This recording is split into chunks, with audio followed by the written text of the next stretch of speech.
안녕하세요. 짱쌤입니다. 2025년 하반기 간호조무사 시험 실기 출제됐던 문제들 주제 살펴보고 있죠. 이번에 문제편 세 번째 시간이에요. 문제 풀어보시고 정답도 확인해 보시도록 할게요. 목발보행 문제 풀어보도록 할게요. 왼쪽 다리가 골절한 자가 계단을 올라가려고 한다. 계단 올라갈 때는 건측, 목발, 환측 순서가 되실 수가 있죠. 그러면 올라갈 때는 오른쪽 다리 먼저 올라가셔야 되죠. 답은 2번이 되시겠어요.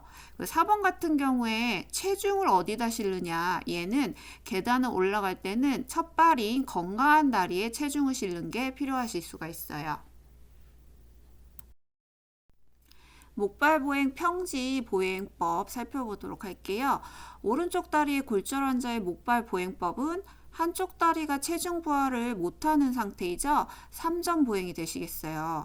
이때는 아픈 다리인 오른쪽과 목발이 같이 나가는 그림을 고르시면 되죠. 4번 그림이 되시겠어요. 오른쪽, 목발 같이 나가는 형태.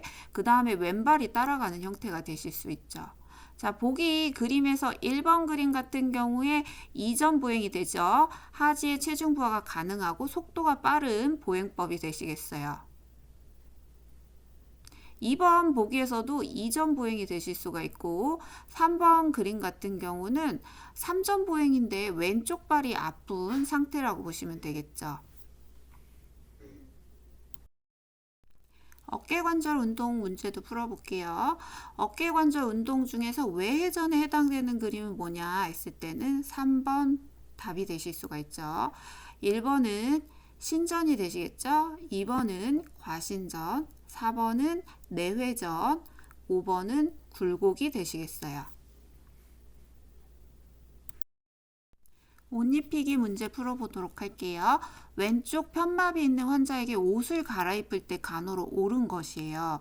옷 입을 때 왼쪽 편마비니까 입을 때는 왼쪽부터 입히시고 벗으실 때는 오른쪽부터 벗어주시는 게 맞죠. 자, 보기 보시면 1번에 왼쪽 팔부터 먼저 입힌다. 답이 되실 수가 있죠. 2번 편마비 대상자 옷을 입을 때는 서서 입을 때 중심을 못 잡을 수 있기 때문에 앉거나 누워서 입히시는 게 필요하실 수 있어요. 3번 같은 경우에 마비 쪽인 왼쪽에 서서 옷을 입히시는 게 필요하실 수 있고 4번에 벗으실 때는 건측인 오른쪽부터 벗어주셔야 돼요. 5번에 양쪽을 동시에 입히는 건 가능하지 않죠. 답은 1번이 되시겠어요. 산소 흡입 투여와 관련된 문제 살펴보도록 할게요. 산소 마스크 쓰고 있는 환자의 간호로 옳은 것이에요.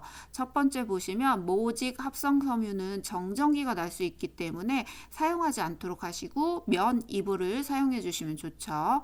2번에 증류수병에 물방울이 생기면 산소가 들어가고 있다는 것이기 때문에 정상이라고 보시면 되죠.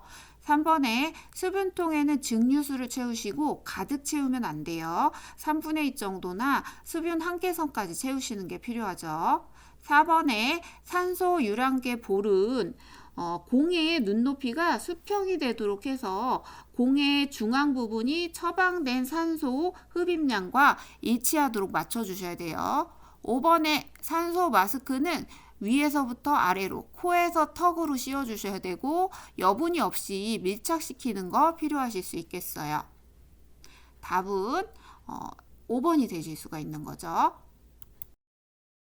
흡입 문제 살펴보도록 할게요. 비강인도 흡입 방법으로 옳은 것이에요. 1번 같은 경우에 카테터 끝은 생리식염수를 묻혀서 윤활하시는 거 필요할 수 있죠.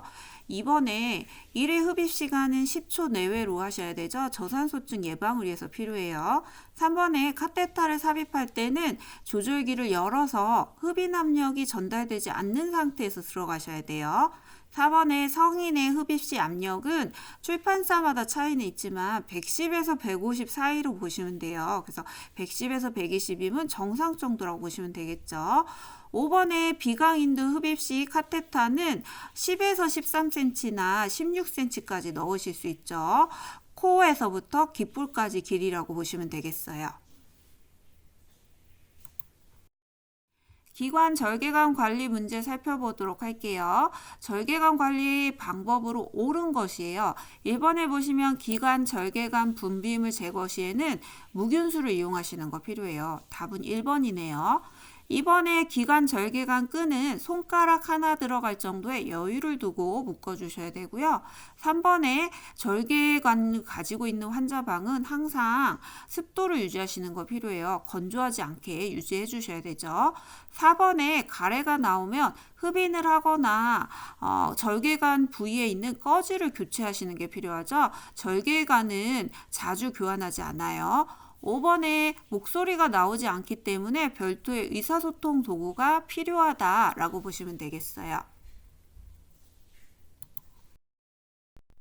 가래가 많은 환자를 위한 간호도 살펴보도록 할게요. 1번 보시면 건조하게 병실을 유지한다라고 되어 있지만 분비물을 묽게 해서 배출하기 위해서는 습도를 올리시는 게 필요하죠. 2번에는 타진에 대한 설명이에요. 가슴을 컵 모양으로 만들어서 두드려주는 거는 분비물 배출에 도움이 될 수 있지만 통증이 느껴지게 강하게 하시면 안 되겠어요. 그리고 외과 절개 부위나 척추, 유방위는 두드리지 않도록 하셔야 되죠. 3번에 체이백은 중력으로 분비물을 배출하는 방법이죠. 자세를 바꿔가면서 배출하게 하는 방법인데 식후에 바로 하시면 오심이나 구토가 발생할 수 있죠. 식후 1시간이나 2시간 이후에 하시는 게 필요하실 수 있어요. 4번에 가래를 뱉으실 때는 곡반이 오목한 쪽을 대고 뱉어내시는 거 필요하실 수 있죠. 답은 4번이네요. 5번에 진동법이에요. 진동도 가슴 부위에 손을 평평하게 피시고 흉곽벽에 진동을 주는 방법이죠. 호기시에 하시면 좋아요. 그래서 뱉을 때 숨을 뱉으면서 진동을 주시고 흡기 때는 멈추시도록 하시는 거 필요하실 수 있어요.